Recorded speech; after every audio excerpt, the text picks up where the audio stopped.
Street Ground Academy var det där. Vilket gensvar. Francis Bracco. Yes. Berätta, vad var det här? Det här var en liten, vad säger man, en blandning av alla möjliga stilar inom streetdansen. För att streetdans består av 15-20 olika stilar. Breakdance, hiphop, pop-in, house, lock-in. Det är för mycket att stå och hoppa bra upp. Så det var lite av varje som vi gjorde precis. Och vilka är ni?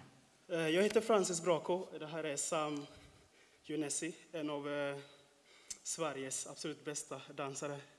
Vi har honom i Jönköpings, så vi ska vara stolta av honom här.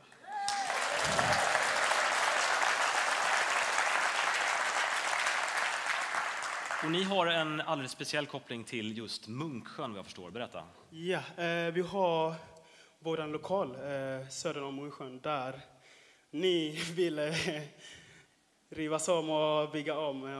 Och alla elever frågar och föräldrarna undrar också vad jag funderar och vad jag ska göra när den här byggnaden ska ner. Jag har tyvärr ingen svar, men i mitt huvud så rör det hela tiden att jag vet att ni vill ha kvar vår verksamhet där nere. Och det vill vi också att ni ska ha kvar. Vill ni riva huset får ni gärna bygga om till oss i alla fall. Men inte ta ner hela huset. Tack så mycket. Street Ground Academy alltså. Kanske kan ni få lite svar på era frågor i alla fall vid nästa programpunkt som det är dags för nu. Nu ska det handla om förnyelse kring Munksjön. Vi kanske ska tända upp något lite i lokalen. Välkommen Andreas Brantgården som är mark- och exploateringschef från Tekniska kontoret och Niklas Ögren som är planarkitekt på Stadsbyggnadskontoret. Varsågoda.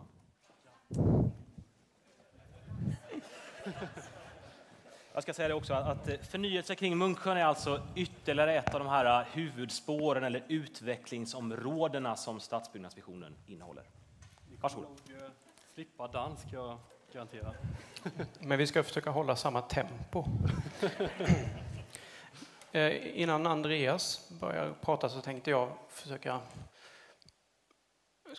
här presentera vår tårtbit som heter Förnyelse kring Munksjön, där vi sorterar i det här sammanhanget.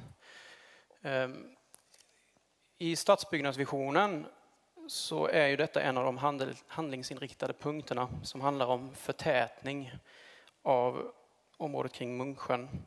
Och inom den här tårtbiten ska man ta fram det här ramprogrammet som alla är väl bekanta med. Och detta ska lägga grund för kommande detaljplaner. Bland annat, ingen av oss två presenterar sig som projektledare för den här tårtbiten.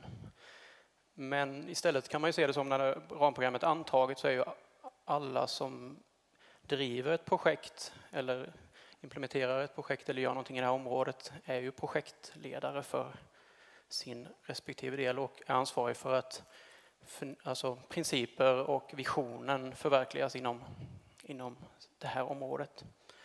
Och med det så kan vi fortsätta. Då ska jag prata lite om, just en bild till där ja. Om hur vi som Ann-Marie sa innan börjar göra verkstad av det hela. Alltså hur vi går från tanke till handling. Och jag ska prata om att vi nu börjar närma oss något som vi kallar för genomförandefasen. Och vi har lite nya saker som är nytt för Jönköping. Exploateringssamverkan. Jag ska också prata om kommunala strategier. Hur har vi på kommunen mannat upp och vad har vi för strategier för att nå målen som vi har i ramprogrammet. Vidare så ska jag göra ett exempel från en etapp som vi kallar för Skeppsbrokajen som är den södra delen utav Munksjön. När vi går in och tittar på bakgrunden så är det så att vi har ju det här positiva att vi är en växande stad. Och vi har ju tagit en utbyggnadsstrategi där vi säger att vi ska vara ungefär 150 000 invånare år 2040. Och för att inte bara det ska bli en utopi utan för att vi ska nå dit också så har vi tagit fram en lång rad dokument. Och det viktigaste då som blir också något som vi kan ha som en karta eller ett facit, det är ju vårt ramprogram.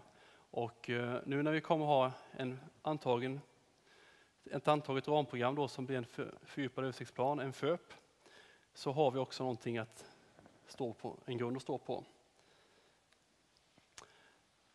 Alla känner till den här bilden, alla känner till området. Vi ser på Munksjön söderifrån. Och för er som inte känner till det så kan jag tala om att inom hela detta området, som är ungefär 300 hektar, så bor det 16 personer.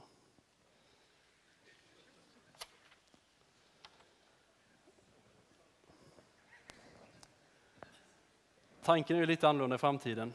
Vi tänker oss ju att vi ska ha boende för ungefär 12 000 personer.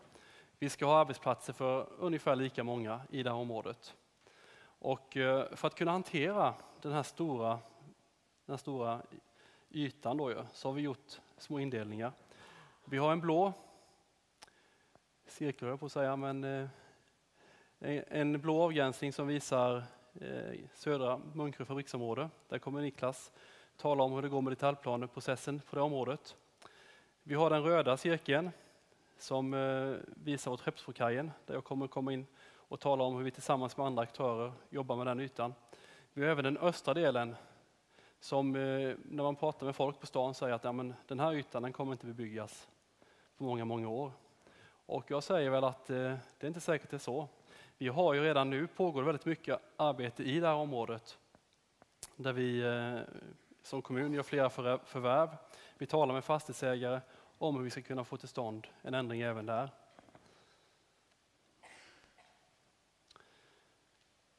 När vi tittar på hur kommunen har jobbat historiskt och byggt stad så kan man säga att vi har i princip ägt all mark när vi har gått fram.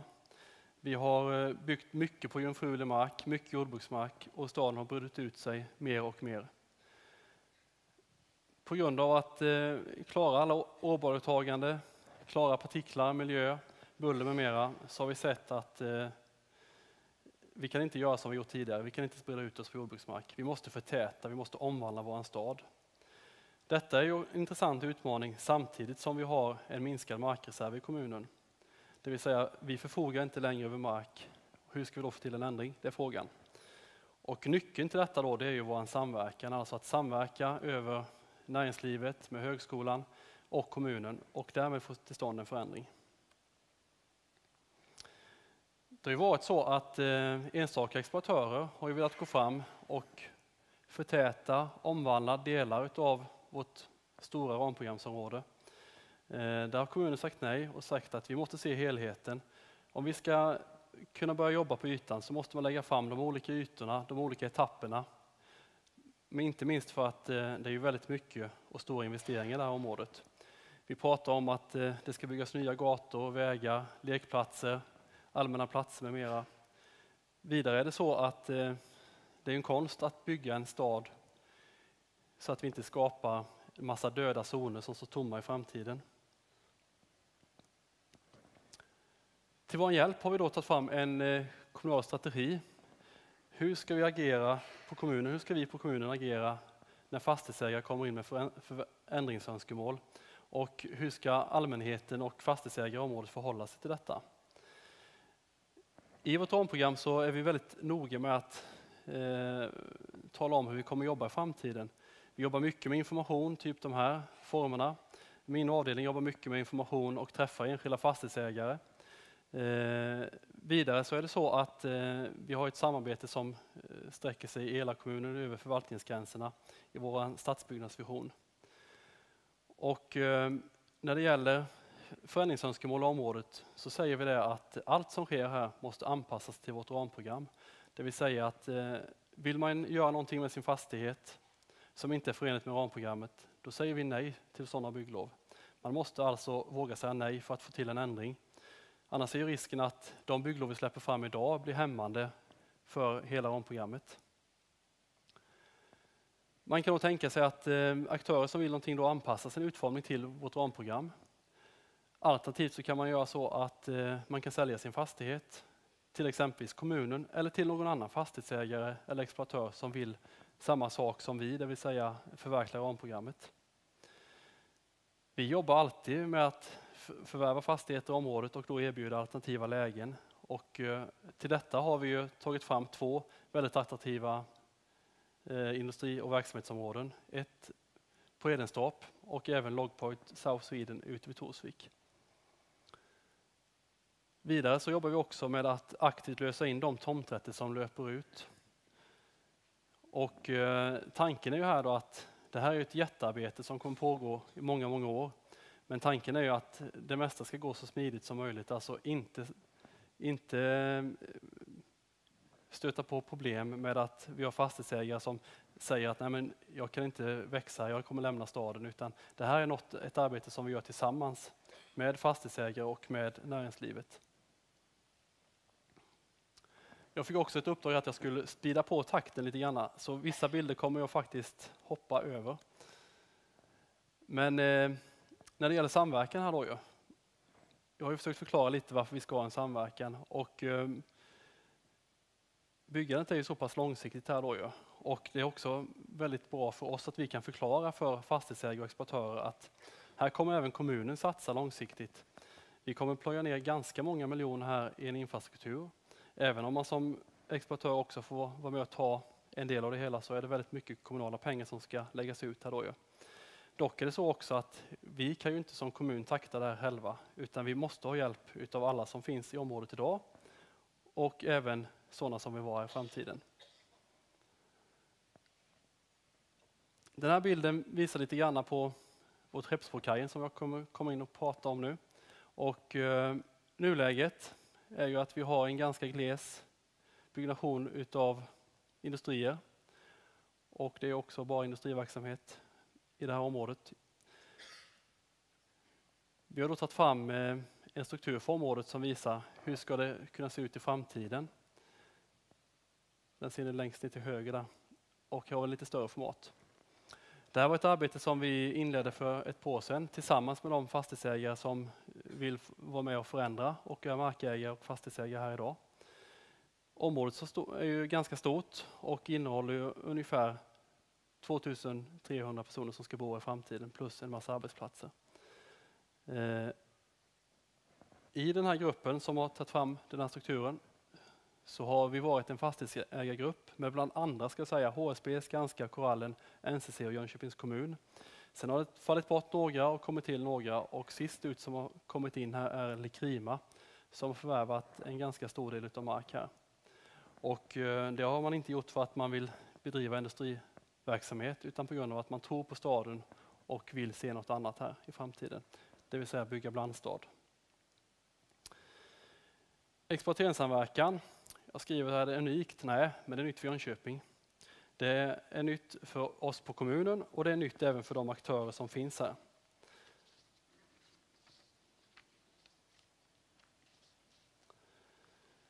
För fastighetsägarna kan man säga att man får vara med i väldigt tidiga skeden. Man får vara med om ledningsutredningar, man får vara med i tidiga detaljplaneskeden. Man får vara med och när vi bygger en infrastruktur. Nytt för kommunen är ju att innan har vi kunnat prata ganska med oss själva på kommunen och säga att så här gör vi eller så här ska vi inte göra. Nu måste vi ta hänsyn till de fastighetsägare som finns i området, och måste även ha en förståelse för att det finns de som kanske inte till fullo vill det här som vi vill, och visa dem en hänsyn. Och det här kräver ju väldigt mycket utav både fastighetsägare och exploatörer och oss som kommun.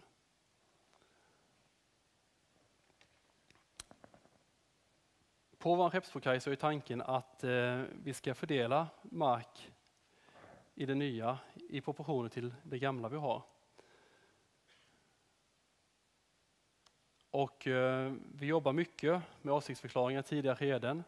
Vi kommer också även jobba med samverkansavtal så att alla i grupperna vet hur man värderar mark, hur byggrätter fördelas och hur kostnader ska fördelas mellan exploatörer och kommunen till exempel.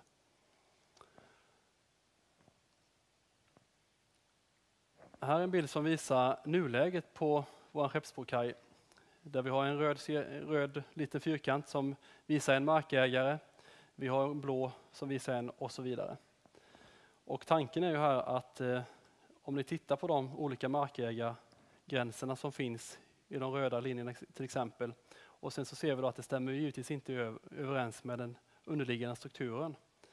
Och det här vi har mycket arbete framför oss, att vi alltså ska fördela mark utifrån de här markägarna som vi har idag till att vi senare ska kunna bygga kvarter. Och det är detta som är det nya Jönköping som inte har skett här tidigare men som vi nu är på väg att genomföra. Vidare är det väldigt viktigt att vi har en plan. Vi vet ju att här kommer det vara begränsningar i söder av en eventuell höghastighetsbana eller Götalandsbanan som kommer passera området. Då gäller det att vi tar höjd för det. Så att vi redan idag kan börja planera för vårt byggande så att vi kommer igång kanske sent 2014, alternativt 2015 med en byggnation i området. Även för detta har vi tagit en höjd i vårt nya ramprogram och konstaterar att det finns väldigt mycket mark som vi kan bygga redan i tidiga skeden i avvaktan på Götalandsbanan. Och med den bilden tror jag att jag stannar där. Tack så mycket.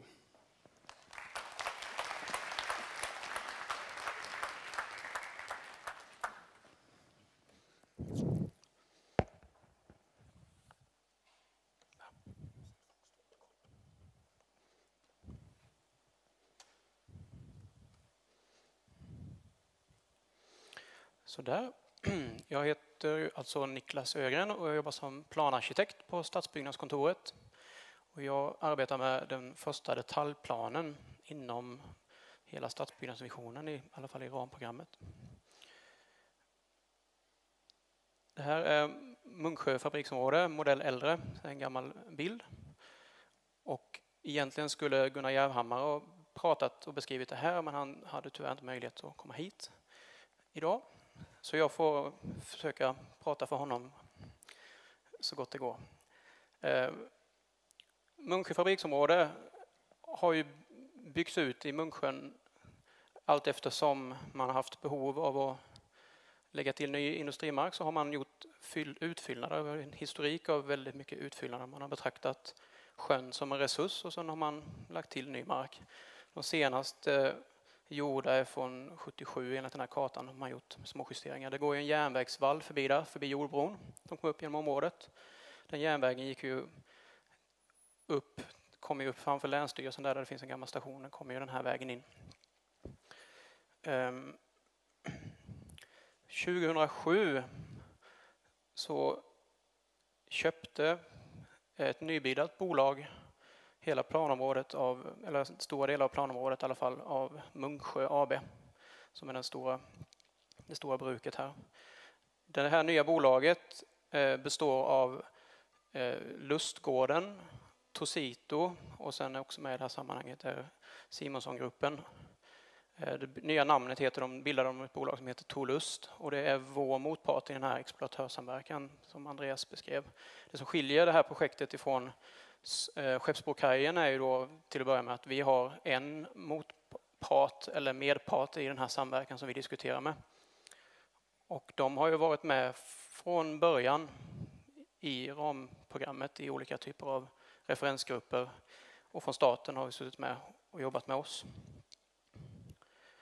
Det har gjorts flera inventeringar av fabriksområdet. Det har ju varit slutet för det mesta och det har inte varit allmänt tillgängligt. Och det är inte som tändsticksområdet där vi kan ströva fritt igenom, utan här har man ju känt sig tvungen att börja i den änden att inventera och se hur det ser ut, och då har man tittat på hela området. Niras gjorde först en stor inventering av alla byggnader och den här illustrationen är från Nyrens kulturhistoriska inventering, och detta är en karta med en värdering, för det är viktigt att peka på vilka byggnader man anser är värda att bevara och vilka kvaliteter man har för att sedan redovisa hur man ska gå vidare. Och de här olika färgerna är olika typer av klasser kopplat till byggnadsteknik och byggnadsår och utseende och lite grann vad de representerar. I den skissen vi tittar på nu så har man pekat ut den här bilden på bevarande.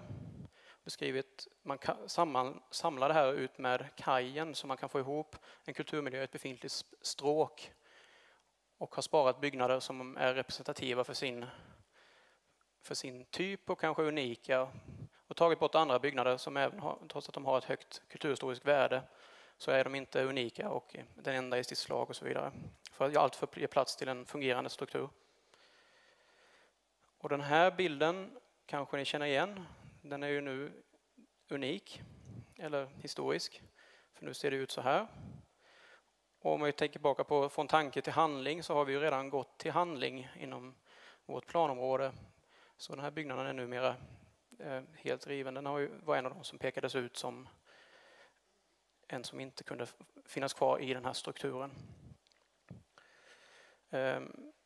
Som Andreas pekade på innan så inleder man en samverkan här och samverkar i form av en idéutredning eller någon typ av tävling. Och det gjorde ju kommunen och tog lust. Och då gick de ut till 3 stycken arkitektkontor, varav Nyrens vann på sin struktur här. Så här såg deras förslag ut som en illustrationsplan. Det bygger i stort på att man förlänger befintliga gator. Man använder en kvartersstruktur som man anser väldigt robust och ska kunna innehålla alla ramprogrammets gestaltningsprinciper och den variationen man vill ha. Det skapar utblickar och det skapar plats för stadsliv och ger väldigt bra underlag för offentliga platser, vilket som är väldigt viktigt, och ger plats till ett bra fungerande kajstråk och en park i söder framför allt. Ja, just det. Den här motsvarar ju då det delområdet i ramprogrammet som Andreas pekade på. Vår exploatörssamverkan, eller området vi utreder, det är den här delen söder om Bygatan som vi har jobbat vidare på. Här har vi ett planuppdrag från stadsbyggnadsnämnden att utreda 1-4 detaljplanetapper och kommer här inom kort gå fram med en första etapp inom det här. Jag återkommer till det.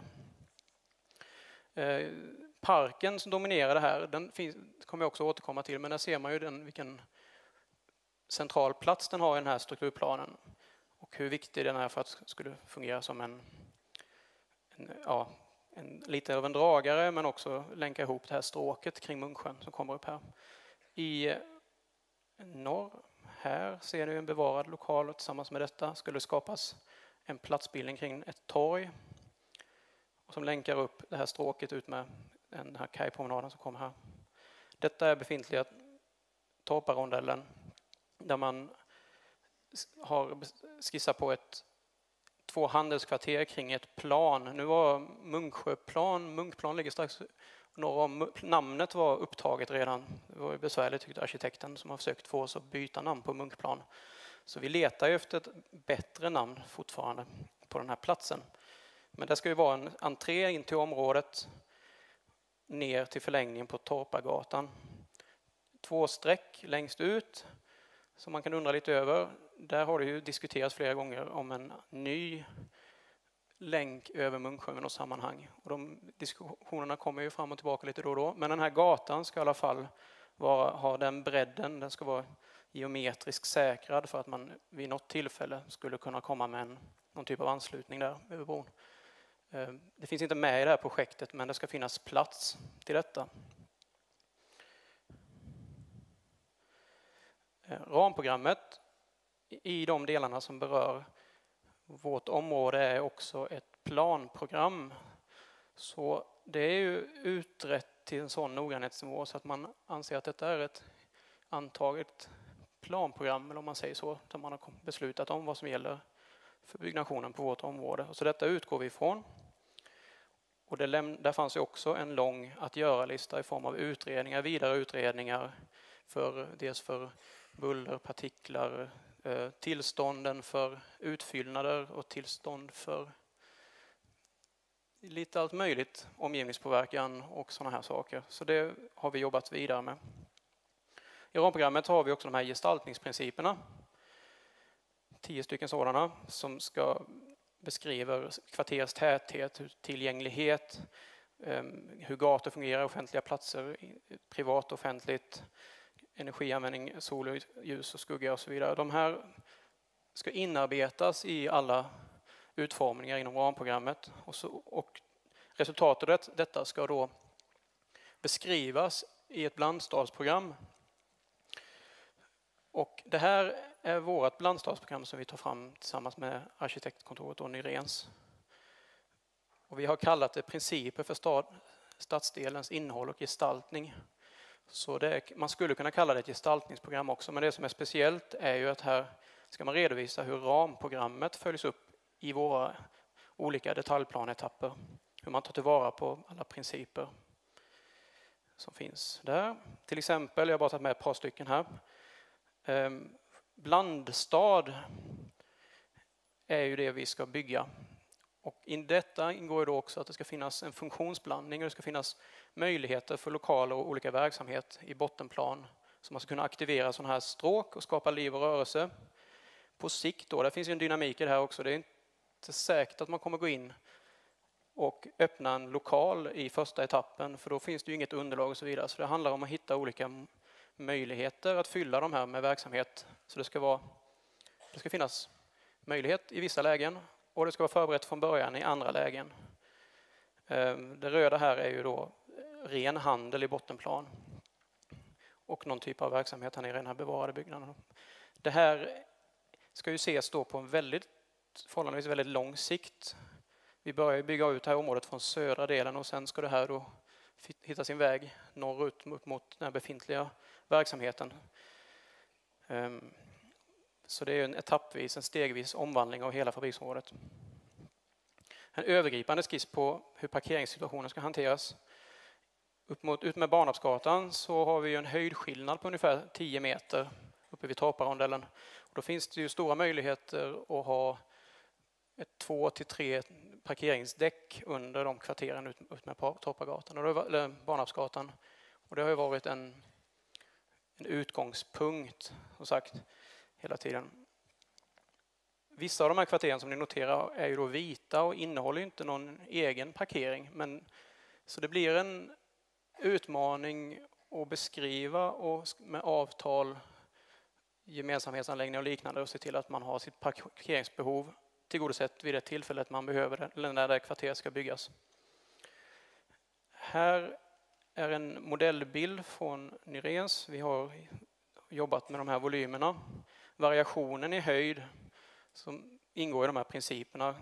Å ena sidan en tänkt total exploatering, å andra sidan, och så ska det liksom få form då inom en kvarterstad, och då kan det se ut någonting så här. Där man har högre hus ner mot parken och en lägre bebyggelse som knyter an till den befintliga staden. Så utnyttjar man också höjdskillnaden där. Jag nämnde ju att man alltid har byggt ut fabriksområdet i Munksjön lite var 5:e, var 10:e år eller sådär. Och vi är ju på god väg här också då. Den här parken som det ser ut nu förutsätter en utfyllnad i Munksjön, och till detta är det kopplat en tillståndsprocess där det behövs alltså en ansökan som ska lämnas in, och det är en vattendom som krävs för den här vattenverksamheten. Och vid någon av de här etapperna så krävs det då att man är framme där, har tillstånden på plats för att man ska kunna lägga ut det här med byggrätt och allmän platsmark. I ett första läge för att komma loss så går vi fram med ett förslag där man kan säkra upp den delen som behövs för att Vaggerydsgatan, jag kallar den här för Vaggerydsgatan för övrigt, ska kunna byggas. Den behövs till våra ledningsstråk och den behövs för att klara av höjdskillnaderna inom området och för att serva de här första detaljplanetappen. Så här kan det se ut då. Den här lite torra bilden med alla strecken på är en karta över alla ledningar som i området. Ett stort ledningsstråk går i den här befintliga cykelvägen upp med Barnapsgatan.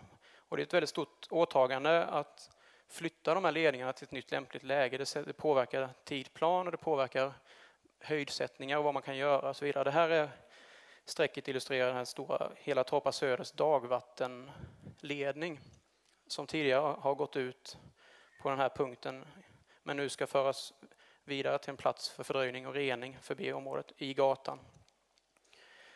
Det här är en stort tekniskt projekt och väldigt lite grann besvärligt kanske. Och lite om etappindelningen innan jag slutar. En tänkt första etapp här tar ju med hela gatuområdet och det som behövs för att man ska kunna iordningställa den här gatan. Bilden är ju ganska platt just nu, men i själva verket så har vi en höjdskillnad som är ganska påtaglig. Det är ju skillnaden mellan hela den här marken ligger på ungefär 90 plus höjden 90 och uppe vid Torparondellen så ligger vi ungefär på 101 meter. Den höjdskillnaden ska tas gradvis som en sluttning ut med den här mittåsen och ner mot sjön. Det säger sig självt att ingenting kan vara det sista huset som står och liksom lutar sig, har en kant på 4-5 meter där plangränsen slutar.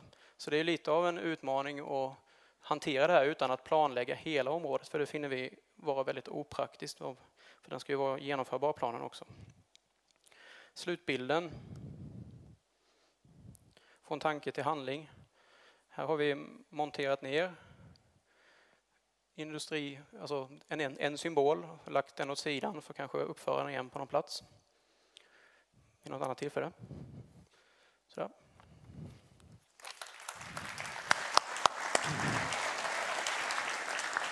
Tack så mycket Niklas Ögren, planarkitekt alltså på stadsbyggnadskontoret. En fråga där bara, jag vet inte om dansarna som verkar lite oroliga för sin lokal fick något svar riktigt, Andreas? Hur är det, kommer allt rivas eller? Man kan väl säga... Nu funkar ju det kanske. Ja, prova en gång till. Okej, vi testar igen. Man kan säga att vårt uppdrag, det är ju inte att bygga ett nytt bostadsområde, utan vi ska bygga en blandstad här då ju. Och i en blandstad så vill vi ju ha den så bra som möjligt, och då är ju dansare ett väldigt intressant inslag. Såväl som boende som nya små lokala affärer med mera då ju. Så jag kan väl säga att även om det skulle vara så att just deras lokal försvinner nu, så kommer det säkert finnas andra lokaler där dans och annat passar sig väldigt bra. Något lugnande besked där. Ja. Alltså. Ja.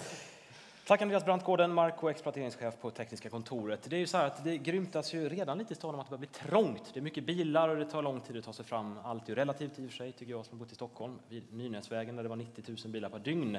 Men ytterligare ett utvecklingsområde inom stadsbyggnadsvisionen är att vi ska ha en hållbar kommunikation i staden. Man ska kunna ta sig fram hållbart, stadens hållbara kommunikationer. Det ska vi få höra lite mer om nu. Jag säger välkommen till Henrik Zetterholm som är projektledare för det här området, stadens hållbara kommunikationer på stadsbyggnadsvisionen. Gustavsson, kollektivtrafikutvecklare, kommer också, och Olle Gustafsson som är projektledare för Hållbart, resande. Men det är du som börjar, eller hur? Varsågod. Ja, Henrik Zetterholm heter alltså jag. Projektledare för det området då, som heter Stadens hållbara kommunikationer. Det projektområdet handlar egentligen om att det ska vara enkelt att förflytta sig i staden. Och de transportmedel som vi kallar hållbara, som då alltså är gång-, cykel- och kollektivtrafik, det ska vara det naturligaste valet att göra. De här transportmedlen utgör också normen i våran trafikplanering. Peter och Olle kommer gå vidare och prata lite om kollektivtrafik och cykel och hållbart resande. Men som en liten inledning och grund till det så tänkte jag skulle berätta lite om ett antal viktiga förutsättningar som vi har i våran kommunala trafikplanering för att vi ska kunna skapa stadens hållbara kommunikationer. I oktober 2007 skrev kommunen under Århusåtagandena. Det är en europeisk deklaration där ett antal europeiska städer har kommit överens om hur man ska arbeta för att städerna ska växa hållbart.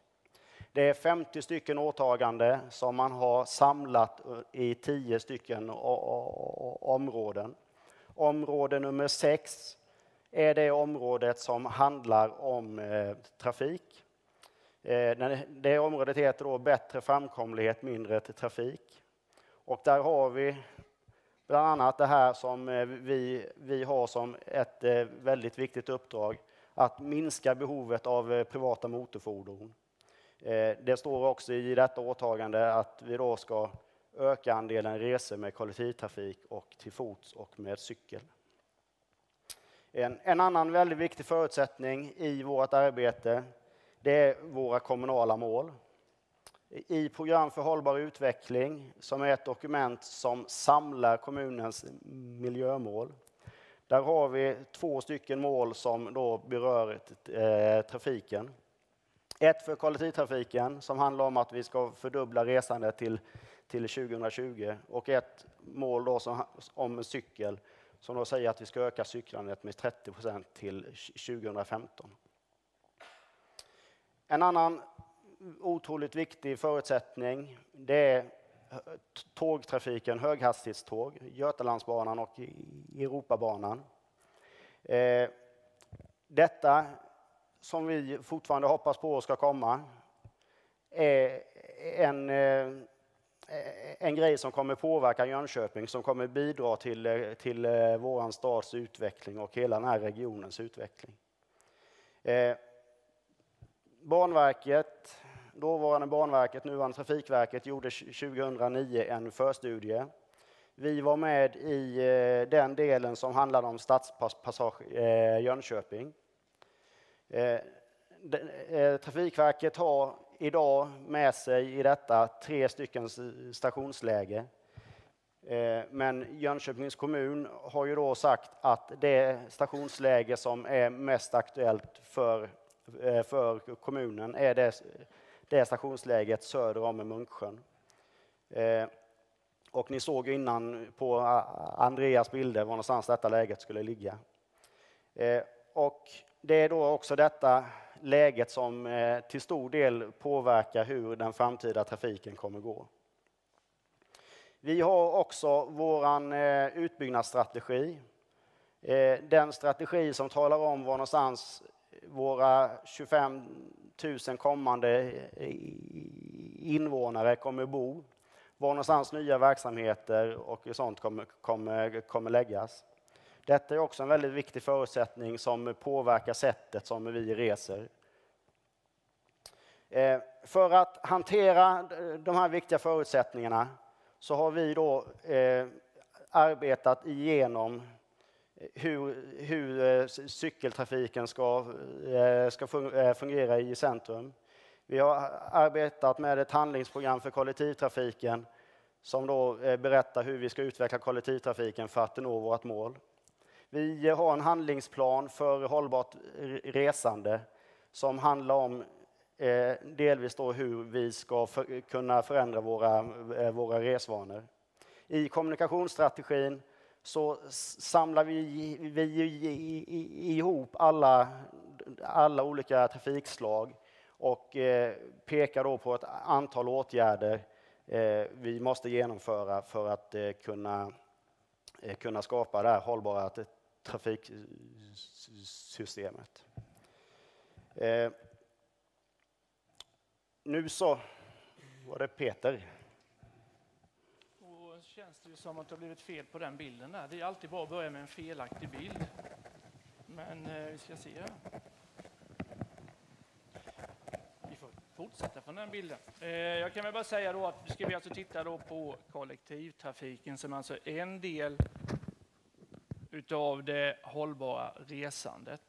Det är ju så att vi är ju inte ensamma om att påverka det, utan Jönköpings kommun har ansvaret för att skapa förutsättningarna rent infrastrukturmässigt.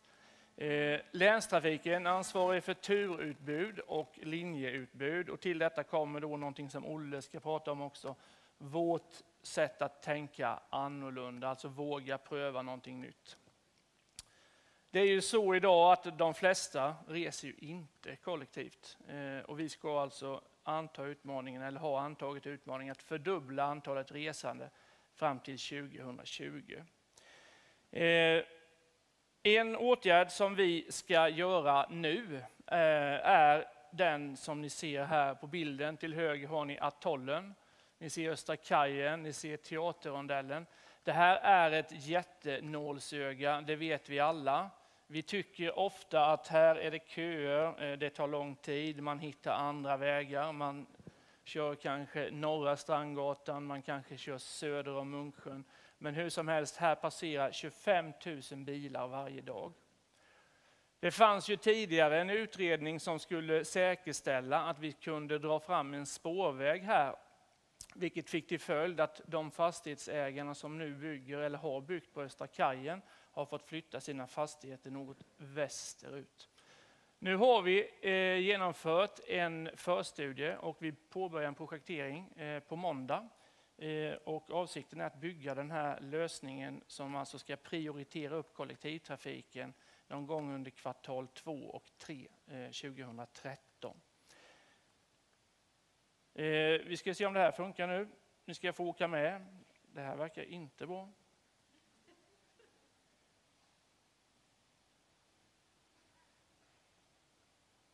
Det funkar ju inte, Mattias. Vi fick ju förmån att lämna ifrån oss ett fungerande bildspel. Jag kanske ska ta upp mitt lilla USB-minne. Ska vi göra det? Nej, vi kanske ska... Nej, ja, där har vi den. Ni ska nu få förmånen att åka med på en liten resa hur det kommer att se ut. Som jag sa så har vi gjort en förstudie och det här området är ett område som vi har mycket trafik i. Man är orolig att busstrafiken kommer att stjäla för mycket utrymme och att bilisterna kanske då blir lite mer lidande än vad man kanske önskar. Det är ju så att vi lever ju i ett gaturum och det gaturummet är ju begränsat. Och rent matematiskt så är det ju ett. Och här samsas bilister, cyklister, gångtrafikanter och kollektivtrafik. Ska man prioritera upp ett trafikslag och inte ta från gång och cykel, ja då blir det bilarna som blir lidande. Och vi har försökt att bara ha en skärningspunkt. Även om ni tycker att ni ser fler så är det egentligen bara vid ett tillfälle, alltså i den rondellen som heter museirondellen, som vi alltså kommer att korsa övrig trafik. Teaterrondellen som ligger strax söder om vad ni ser på bilden här, så har vi alltså sidoförlagt den här trafiklösningen. Vad kan det här då ge? Ja, vi har gjort beräkningar på att i högtrafik så kommer bussen att tjäna upp till 90 sekunder ifrån att den då kommer från Södra Strandgatan och i egna körfält tar sig ut ner till ett hållplatsläge strax utanför Spira och sedan vidare ner till Kolgårdsrondellen. Och det är ganska mycket tid, även om man kan tycka att 1,5 minut, vad är det vi jagar? Men vi vet ju hur det är att trycka på datorn. Händer det inget precis när vi har tryckt enter så ringer vi IT-supporten och säger att det här är ju helt åt helsike då. Så att 90 sekunder är ganska mycket tid.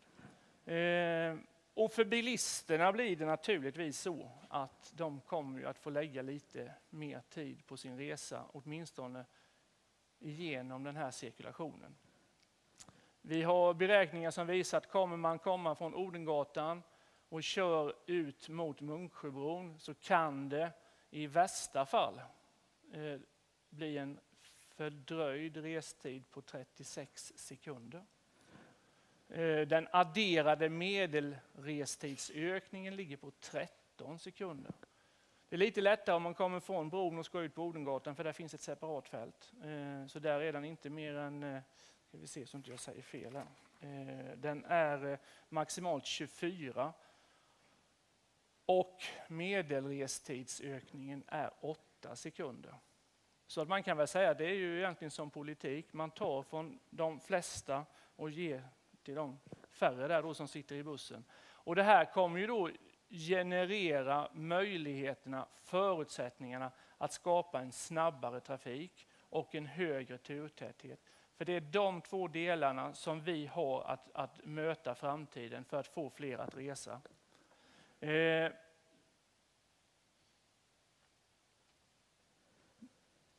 Jag tror nog att jag stannar där. Det finns säkert frågor. Som sagt var, restiden, jag kan väl säga det, restiden är ju så att vi konkurrerar med bilen. Och bilen har ju turtäthet att den går precis när som helst. Är jag 3 minuter tidig hemma en morgon, det brukar ju aldrig hända. Snarare 10 minuter sen, men likväl går bilen. Men bussen har en tidtabell och beroende på turtätheten så är det som är en väldigt viktig del om man ska våga ställa bilen. Sen måste bussen kunna konkurrera restidsfaktorn, det vill säga det får inte ta för lång tid i förhållandevis än att vi tar bilen. Och då är de här prioriteringarna väldigt viktiga, för i topparna så stannas ju bussarna upp och då kommer de på ett ett löpande band och då får vi inte den utlovade turtätheten som tidtabellen säger. Jag tackar för det.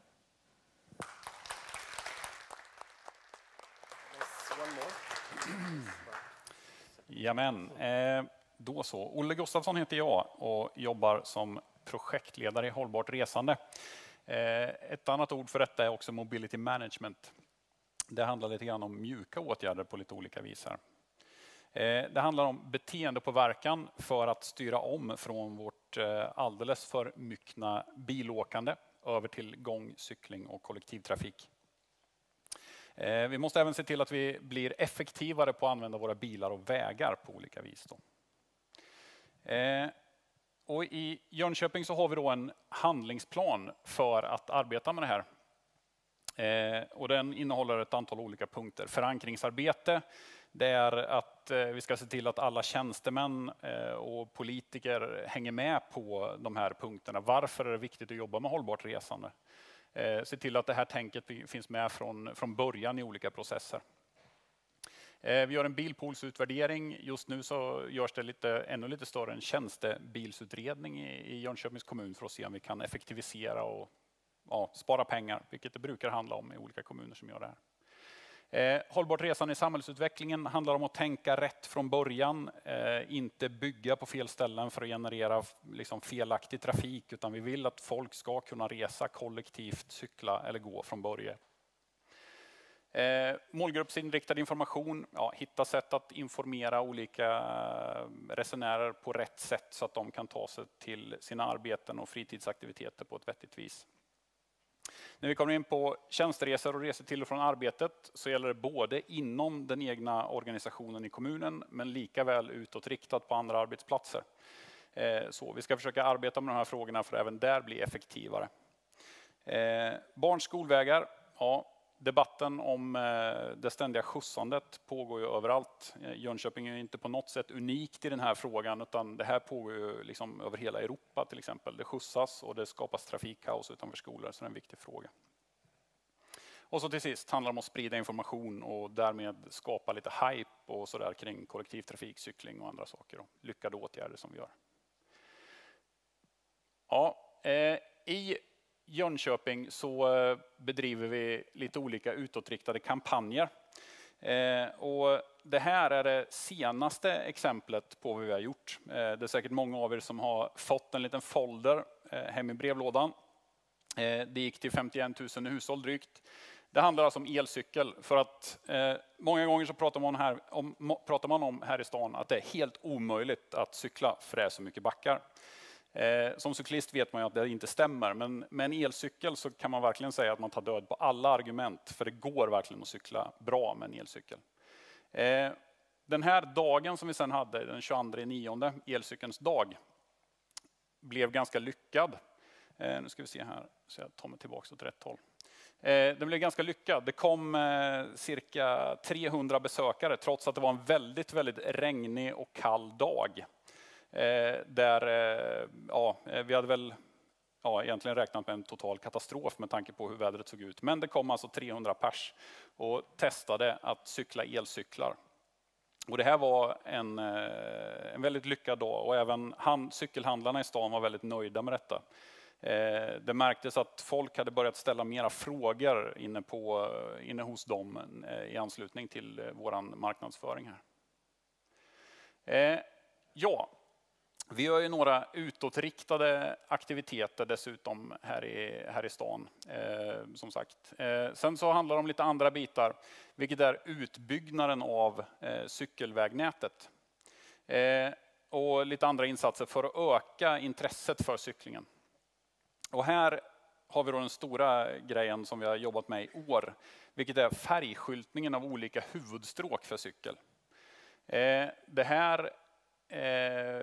Vi håller på att producera en ny cykelkarta som ska innehålla de här färgstråken dessutom. De ska göra det lätt att hitta för den nya cyklisten i stan.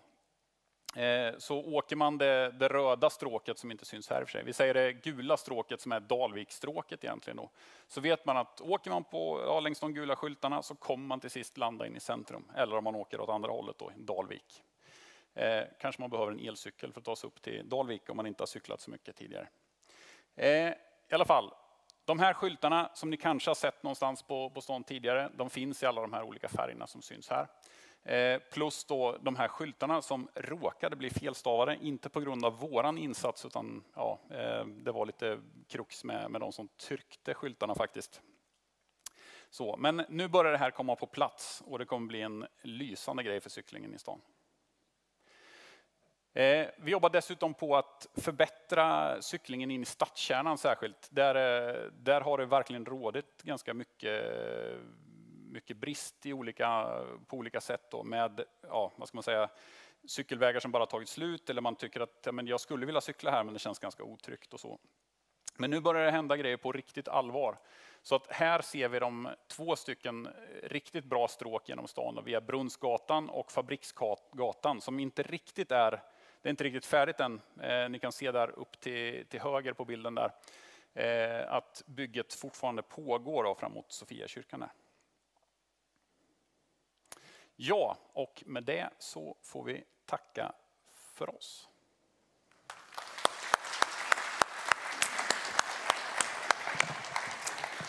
Tack så mycket Olle Gustafsson.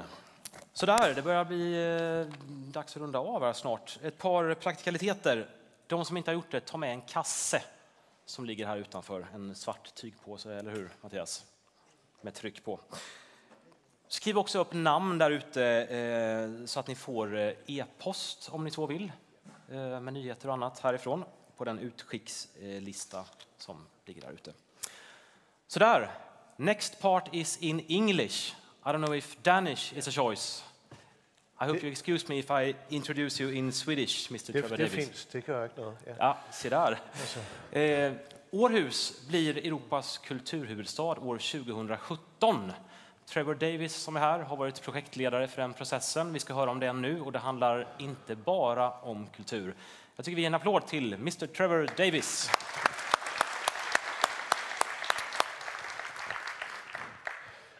Well, one bad news, it's in English. The other bad news, there are no photos. But there are lots of words. So if you don't quite understand me speaking, you can also look at the words. Sorry about the photos. I was going to have lovely photos, but disaster occurred. Anyway.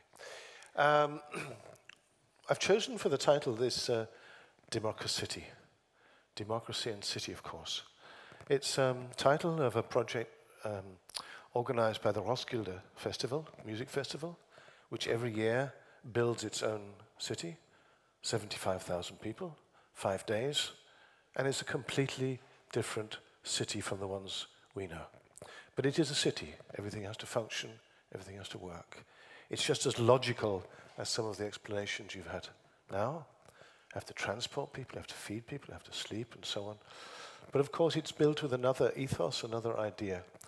And I had a meeting with the Roskilde Kommun, there's Byrået, 5 years ago, and they had been working for years on the plan of Roskilde, and they couldn't understand why they couldn't find a solution.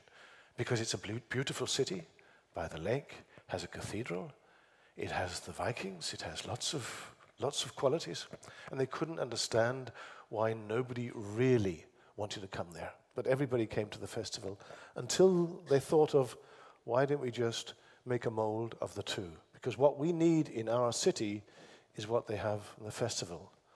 That we have order, they have chaos. We have things which are spread out, they have intensity. We have rules, they have complete anarchy, and so on. And you get these different types, and that's what, in a way, is very simple, because we have lost the essence of what our cities are to us. A Swedish professor who works at the University of Copenhagen, the architect school, has put films together from the 1920s of streets. Then in the 1960, when he was a student, he started to measure the number of people in the streets, how often they met people, what they looked at, and all these annotations of what is life in the public sphere. And he's measured the same streets for 50 years. So we have a record of how life in the city has gone down and down and down and down. The more we have got space, we now have 60 square meters per person. The more we have segregated our cities into different zones, the more we have split the functions of travel, of bikes, of walks, of cars, of buses, the more we have got supermarkets instead of streets, the less we need to go into the city. The need to go into the city has declined, and so have the number of people declined. The number of people in an average Nordic city, or the number of hours, you might say, per person using every day in the street, has gone to about 7% of what it was in the 1920s, and is into the 1960s, it's at 25%. So our cities, the more we are building our cities, the more we are structuring our cities, the less life there is in them. And many of the problems we have in our cities are from this. And if you all look at the old films, you can see it. They're absolutely packed, these streets. And you know, where's that life gone? So we have planned our cities away, why we have been building our cities. Another problem is that, I mean, in a way I was quite astounded to look at this building. It was particularly from the outside. But anyway, from the outside, it was so impressive, and I think, my goodness, what a huge cultural budget they must have. And that's a very daring statement. But then I think, well, yeah, it's a very daring statement, but it's 30 years too late. That statement is 30 years out of date. That design, that thinking about, you know, 3 kind of rooms for 3 kind of performances, for 3 kind of publics, for 3 kind of economies, it's just not on. It doesn't happen like that. And in a way, we were looking across at the industry at the other side, the old factories, and it's like that, you know, well, what isn't here is there. You know, and it's the two worlds, because that is where memories are, that is where life is, that is where the soul of the city somehow is. And I think, well, even though you bring in the performances at 7 o'clock and they go out at 10 o'clock onto the next city at 7 o'clock and out at 10 o'clock, do they ever leave anything behind? Yeah, maybe they do up here, of course. We get inspired, we like what they're doing. But we can't look at, we can't now look at consumption, which is basically what it is, of culture without looking at the production. So where are the workshops? Where are the facilities for the children? Where is the academy? Or where are the, you know, where are the creative people going to do this? Where are they going to get inspiration? How are they going to use that inspiration? And where's the learning aspect? And where's the dialogue? Where are the debates? And where's the room for, we don't know what kind of theatre, maybe it's not, I mean, we don't even call it theatre anymore. You know, where's all this going to happen? Because we've restricted our way of thinking, or the way of acting, for the next 100 years, basically. Basically, it's the next 100 years we have determined. So this idea of infrastructure, this idea of hard infrastructure rather than soft infrastructure, and what we need in our times is soft infrastructure. That's why I like very much the first presentation, because it's soft infrastructure.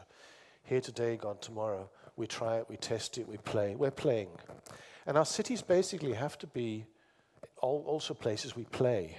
We don't quite know what the results are. It's as though we know all the answers. We have been through all this, we know exactly what's right, what's wrong.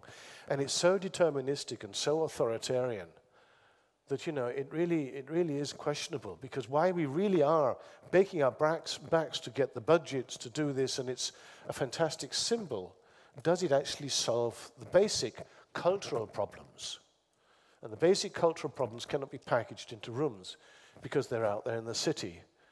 It's, you know, it's there are other questions which are far more difficult to approach. So that's the way I thought would be a good start. Anyway, it's going to be a long 20 minutes, isn't it? Anyway, yesterday, another thing I put in was, yesterday I was in Brussels because, and there were 55 cities in Brussels, And they were basically, some of the things you were saying, Matthias was saying in the beginning of what the mission of this is, or this part of your development project, many of them were echoing the same things. Now, these cultural capitals aren't all big cities. Yes, they were in the first period. I was director of Copenhagen, 96, when it was cultural capital, and Stockholm was in 98, but now Umeå is going to be in 2014. And I was actually on the plane with Frederick, who's the director of Umeå, and said, I'm going to Jönköping, and I don't know, I've never been in Jönköping, I don't know what it is. And he said, good for you. You'd rather come to Umeå. At least we have the reindeer. Okay. He said, no, and he explained a bit about it, and he said, yes, I don't think they quite know whether to take the leap or not. They're still always talking about, they're doing a lot of things, they seem to invest, but really, do they take culture seriously? Do they really take it seriously?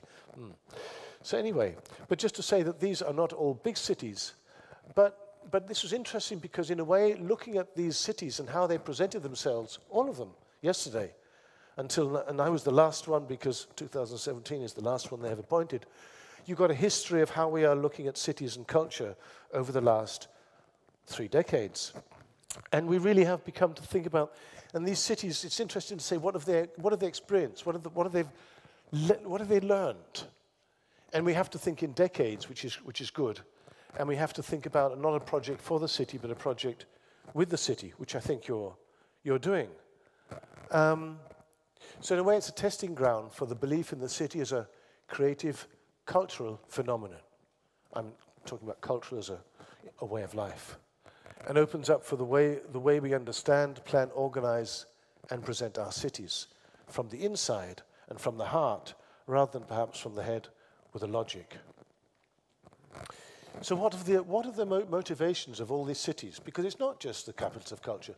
All cities hype culture, all cities hype mega events, hype iconic architecture and branding. I mean, that is basically the attraction value. If you can't attract attention, you are nobody, basically. It is from the outside we apparently start to build our belief in ourselves. That's the rhetoric. But that's what they want. I mean, all these cities are basically saying the same thing. They start at the same point of departure. Attraction, visitors, cultural provision, quality of urban life, regeneration. But then it begins to be interesting. These are the old things which they said in 1980s, 1990 maybe. Now they start about talking about opportunities for artists, engagement of citizens, European collaboration, integrated and open city, opportunity to work, transsectorial, new alliances in the city. So those are the things which they're motivating. And you could probably think, well, actually, some of those things we also want in this city. And that's both good and bad, because every city basically wants the same thing. It's the question of it, is it going to be green or pink? They're both ridiculous. It should be black, of course, because it's a theatre. And, but the architect is an architect, and he wants to be an artist, really, doesn't he? Anyway. So he's not there for us, basically. But, yeah. So anyway, so those are the motivations. If we look at the tendencies, what are the tendencies for working in cities with these huge projects? They've gone from events to cultural processes. You recognize that. Short-term to long-term. From planned and controlled programs to something which is interesting. Structured, open, responsive processes. We're not talking about anarchy. We're not talking about anybody can do what they want. But how do you manage processes in societies and not build structures or have definite deadlines? From clear individual responsibility, departmental responsibility, areas of privatization or whatever, or communities, to shared responsibility. This thing about shared responsibility between the civil society and the local authority. From cultural infrastructure to cultural platforms and cultural system. This shouldn't be a center of culture. This should be a platform, a culture. It should reach out. Public cultural institutes are not just paid by the public. They ought to be for the public. In the way they ought to be public in the real sense of the word, in the sense of the agora, the place where the meaning of society is formed, the debates are formed, the discussion, and reaching out to the city and the citizens, and so it's gone from information to communication, from community as target to communities as base, starting with communities, from infrastructure to, said that one. So so after doing these programs and projects, one asks, investing all this money in these sort of events which last a year and sometimes last 3, 4, 5 years, what's left at the end? And it goes from very easy to very difficult. It's very easy to have buildings and infrastructure. Every cultural capital has at least 3 buildings left. A few have urban spaces. Some have renewed cultural institutions. Many projects carried on. And knowledge is embedded in individuals. That's easy. It gets more difficult when you're talking about new audiences. Do they keep on? How do we keep new audiences, and how do we make them more mobile? Not just geographically, but to see other things with other motivations in other ways. How do we have a sustained cultural tourism? How do we keep the community engaged and involved? Sorry, it's just scratching. And how do we make sure that the knowledge we have in these processes is kept? And then there's a new sense of identity somehow. And there's a new content in creative work. These are very, very difficult. These are all immaterial things. These are all the things which are going to make this city, if you ever can use the word rich, I don't know if one can this time, but these are the things which are going to make sure this city performs better, performs in every sense of the word, performs better, is more vibrant, is more knowledgeable, shares, opens, creates, communicates. And the very difficult things, will it lead to a new practice of urban cultural management? All these projects, these sort of playing around games, urban gardening, and God knows what we find to do. But do they make any impact on the people who've got real decisions, who have real hard budgets and have responsibilities? Have they space for that in their way of thinking? Will they give some of their power away to others? Will they be allowed to? Or will they be held responsible if something goes wrong? Is there any new content? So again, getting back to like this, does this produce any new content? Or does it just recycle stuff made other places? Is there a shift in policy and a change of a mindset? The most difficult thing to do in a city is to change its mindset. And you really have to work, and that takes not 1 year, 2 years, 3 years, 4 years. It probably takes a decade. New political awareness, the last point. Or do the politicians just move on to something else because another area is interesting, or there's money in it, or there's photos in it, or whatever? So those are the things which you ask, what can you do? Because those are the things where the cultural capital, even those huge investment, many cities have not been able to done this. A few have, but not many. But those are the things that really matter in the long term. So when we decided to do this project, and that was 6 years ago, Jesus, 6 years just to write an application. It's absolutely ridiculous. Change thinking, change management, change environments.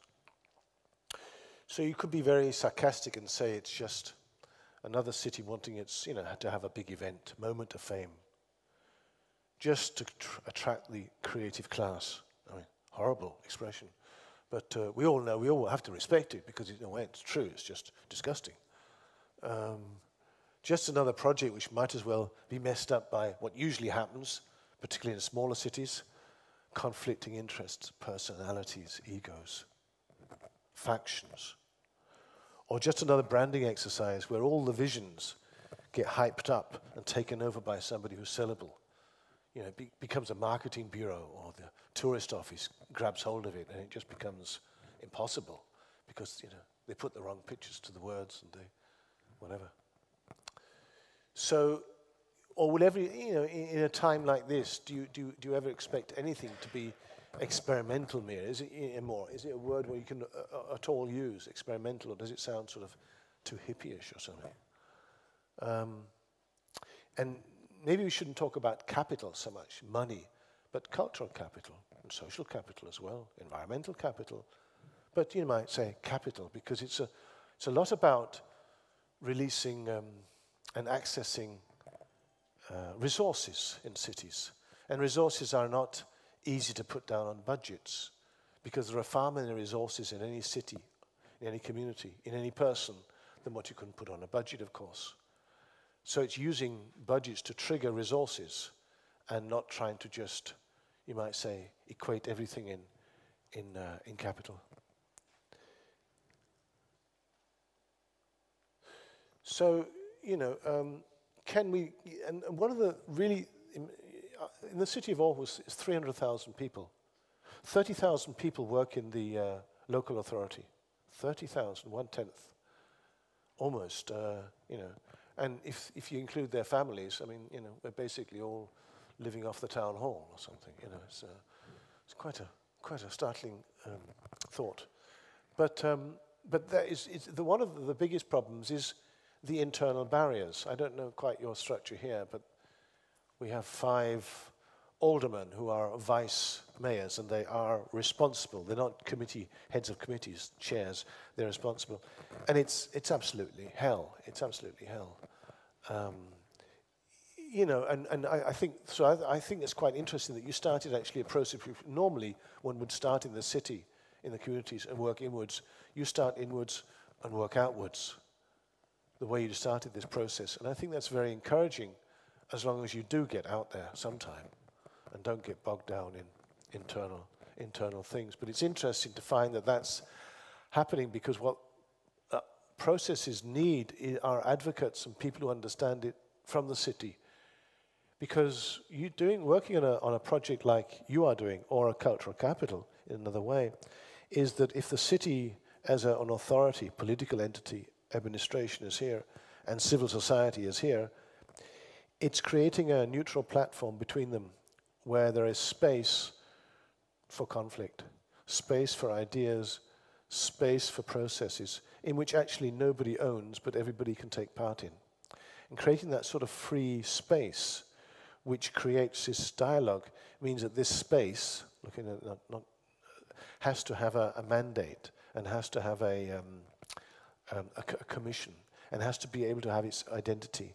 And that's one of the very good things about having a cultural capital, because if you get positioned precisely in between society and the city, you can actually start to maneuver. You're not just expressing the need of the city or the wishes of the city, on the other hand, of the society to the city. You actually have a middle ground. And that's often what's lacking in processes or projects, is that there it becomes too, you might say, too much control by the existing structures and too little ownership by the community. So I think you really need to find out how you structure this in a plan which is like, in a little way, like perhaps they did in Helsingborg, where they had this plan over 10 years, that actually they had created this very physical free space where they could take actions and do projects. What we're talking about here, perhaps in your case, is a much larger free space, because it's not just around the edge of the lake, it's also very much in other terms about the city, in other ways of creating free space. But it's an interesting model, and that's why time deadlines are interesting, titles and concepts are interesting, to give that freedom, but also to give it that security, to protect that development from being just pushed away or ignored. What kind of change? Okay, let's forget that. What we did was we worked for 3 years. We had a cultural mandate, a political mandate, and then we did this cultural mapping project, which took 18 months. Then we did a huge series of visions, which took another 6 months. Then we started talking about projects. No projects before mapping, before workshops. And every time somebody put a project on the table, we said, it's not your project anymore, it's everybody's project. So this idea of getting people used to share their own ideas and not just say, I want money for this, or I want to propose that, and it's mine, it's mine, it's mine. And you get all the organizations, you get all the unions, you get all the whatever, saying this is ours, this is ours. As soon as they put something in, they're contributing to the city, they're contributing to the future, and let's discuss it, and let's get a feedback. So you create this filter, and you create a situation of trust.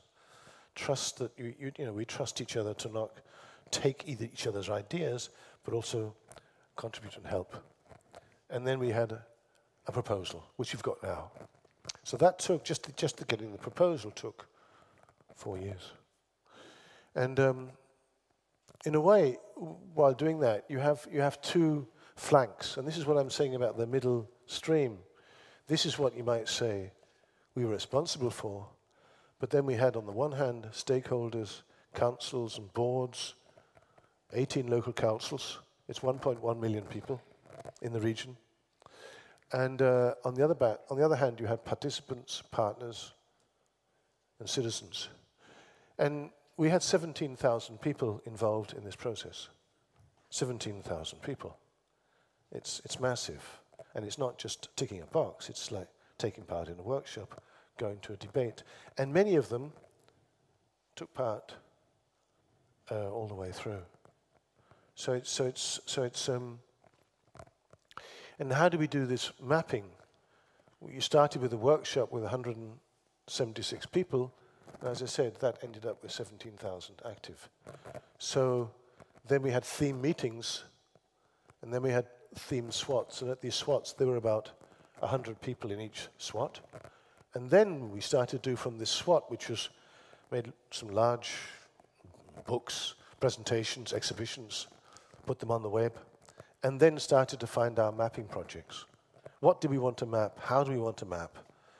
And this was quite an interesting exercise, because through this you start realizing there are lots of different ways to map and understand your town, your communities. And what did this give us, this kind of mapping thing, which I think you should still do, actually. I think you need that in your process. It gives you information, it gives you a lot of information. It gives you a lot of involvement. It gives legitimacy, because you can say we've done this, we know this. It's a new knowledge, and it builds your team. It builds teams. It builds cohesion.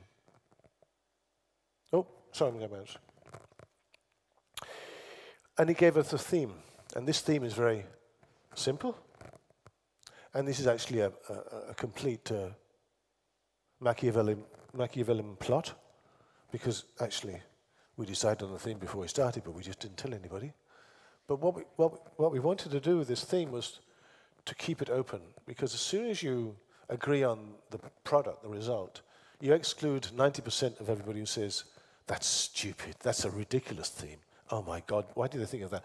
This is actually saying nothing, apart from the fact it demands people rethink what they're doing.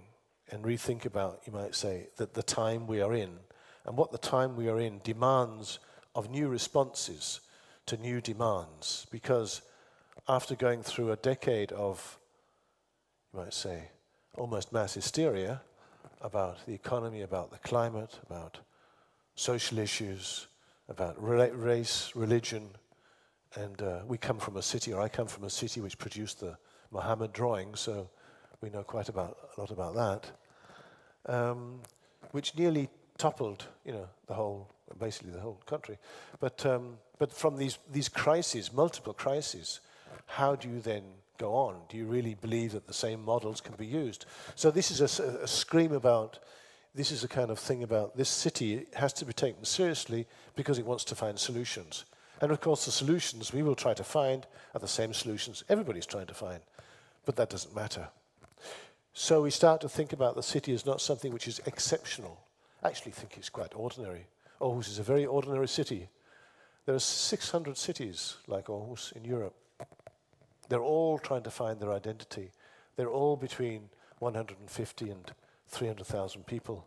They're all coming with the same hype in a way. So in a way you've got to just say that, well, that's all right, but what does it matter in the daily life of the people, the individuals? From that we're building a sort of a philosophy No, we won't go into that, won't go into that, won't go into that, won't go into that, won't go into that. Just as a little idea about this thing about mapping.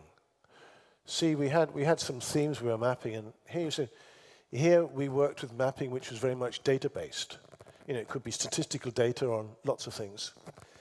The professionals who are responsible for the area, the users, the citizens, and the artists. And the artists, of course, come with completely different views on things. But to map all the themes, we wanted to go all the way through. So how does the data correlate with what the users say and what the citizens say and what the artists say? And not just do it by one way. And we had lots of different things. We used surveys, focus groups, interviews, opinion surveys. We had 3,000 people which we surveyed 3 times at the beginning, at the middle point, and at the end of our program, and asked them to comment on lots of different things we think. So they actually commented on stuff like that. We did SWOT analysis, we did world cafes, we did open meetings and debates. We did physical maps, we did floor maps, we did photo mapping, just on one project called The Hidden City. There are 2,500 people following this project at the moment, and they're making new routes, and they're opening their homes up and showing them this and this and this and this and this. So that's kind of things. Media notation, recording, observing, diary observations. 100 students made diaries for 3 months, for example. New students to the city, and then we analysed the diaries as to what they told us about the city. And every Friday we would say, here we will give you a bike, please drive for 3 hours. And then they would come back, and then they write about the bike. Here there's a ticket to some music places, go and tell us what you thought. Here there is that. So you use people that way to find out information. So we did lots of stuff like that. And it gave a completely different picture of the city. Action-based research, container, open house, urban explorations, urban picnics and storytellings, God knows what. But this is all interesting because what? Because it gives people who think they know what the city something to think about. It gives the city architect, it gives the city engineer, it gives the city all the city departments, the people who really think they know what the city is. It counters their stereotype view of what the city is. It destabilizes what we think we are. And before you can create any movement in anything, in any system, you have to destabilize it. You have to shake it so that it's not quite the same. Because if it's the same as it always is, it will not just move. It will just, well, it will move, but it will just move in the same direction, basically the same speed, the same mindset. So you have to destabilize it. We might say deconstruct it. So you have to go through a process of deconstructing what you think the city is before you reconstruct it. And that is by getting as many different views, many different pictures, many different stories, memories, hopes, visions, whatever, jokes, whatever about things. And it may give a very confused picture, because of course it will. But it'll also give that picture which is very true. The city is not the same for anybody. Basically, we are all living in the same thing, but we have diversity within the cohesive thing.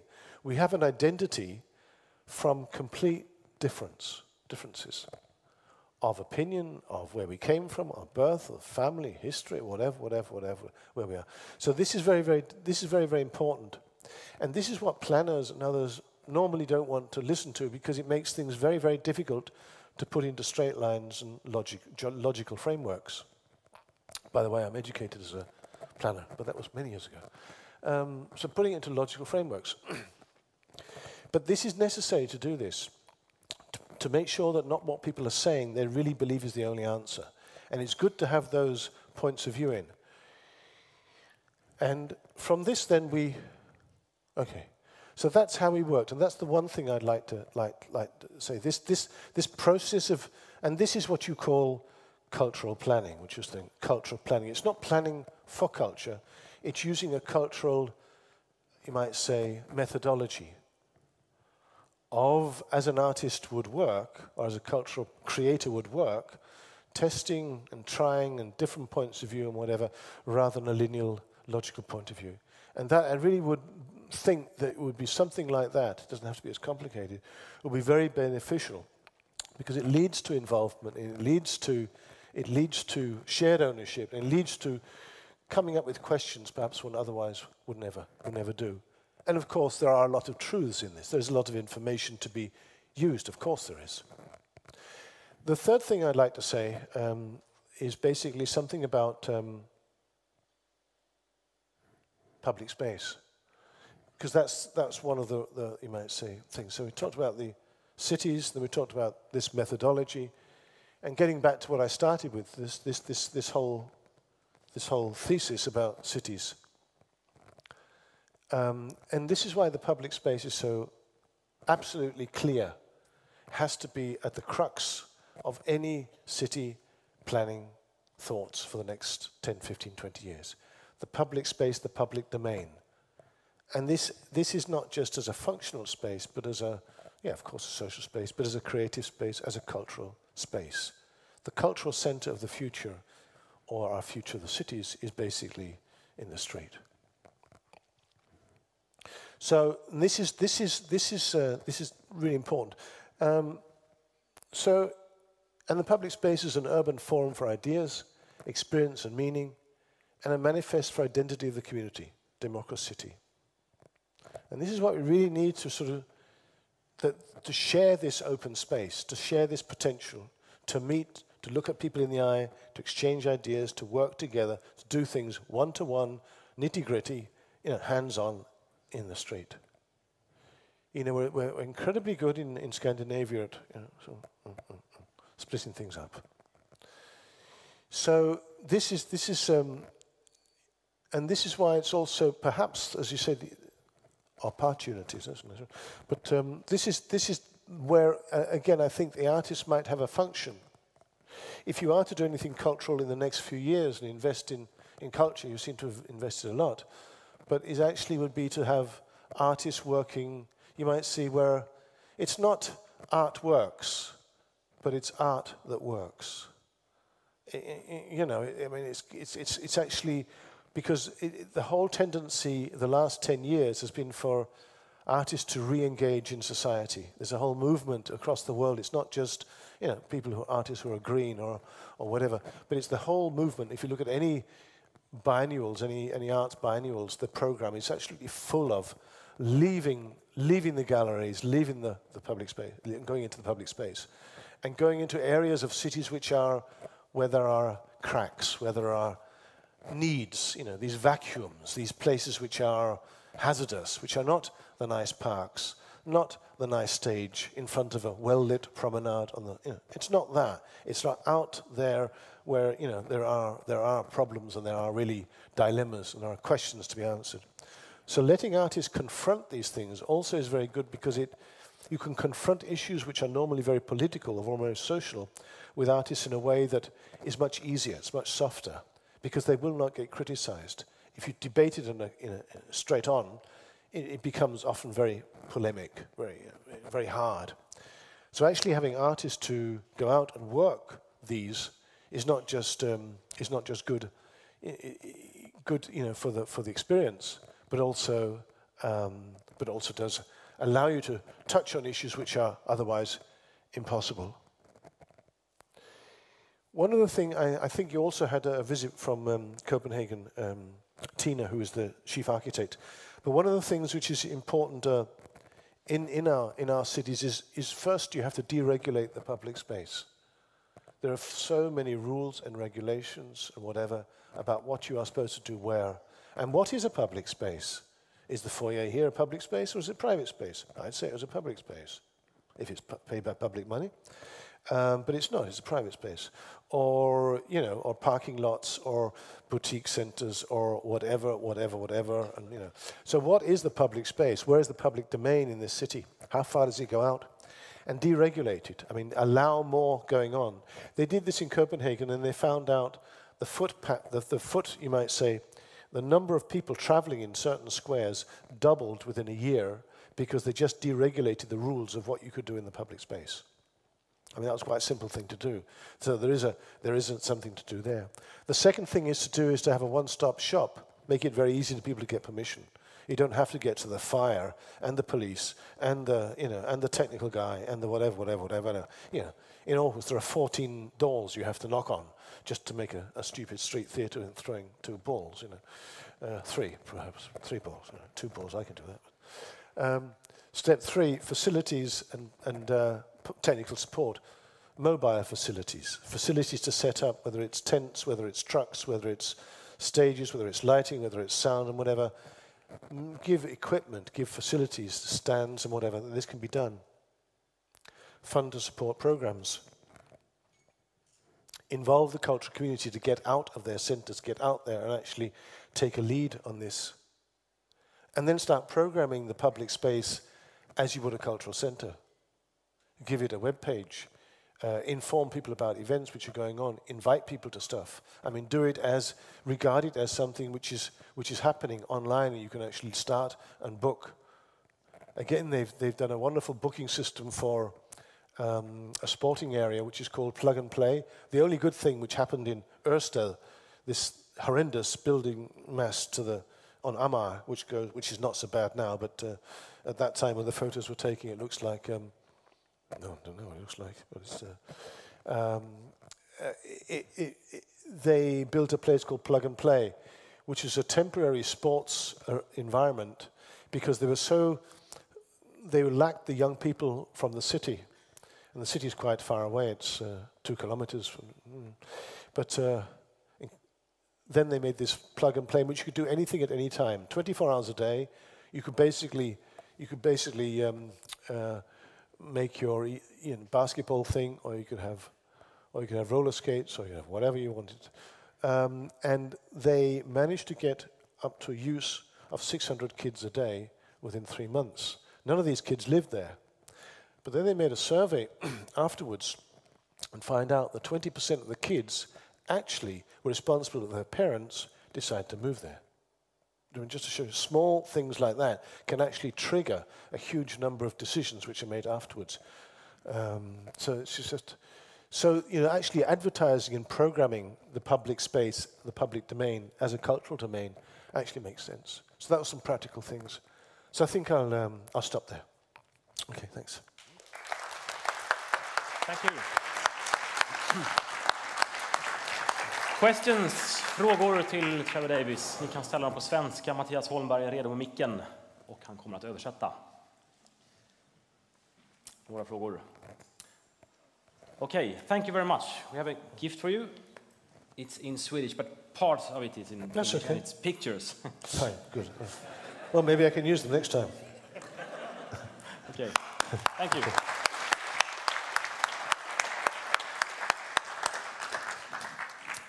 Ja, hörni, då är det dags att runda av det här. Tack så väldigt mycket för idag. Klockan 17 nu så kommer vi att öppna för allmänheten. Så då har vi en kort version av en del av det som ni har hört här idag. Det finns fortfarande möjlighet att ställa frågor till representanter för stadsbyggnadsvisionerna utanför. Ta en påse om ni inte har gjort det och skriv upp namnet på registreringslistan som ligger här ute. Tack så mycket!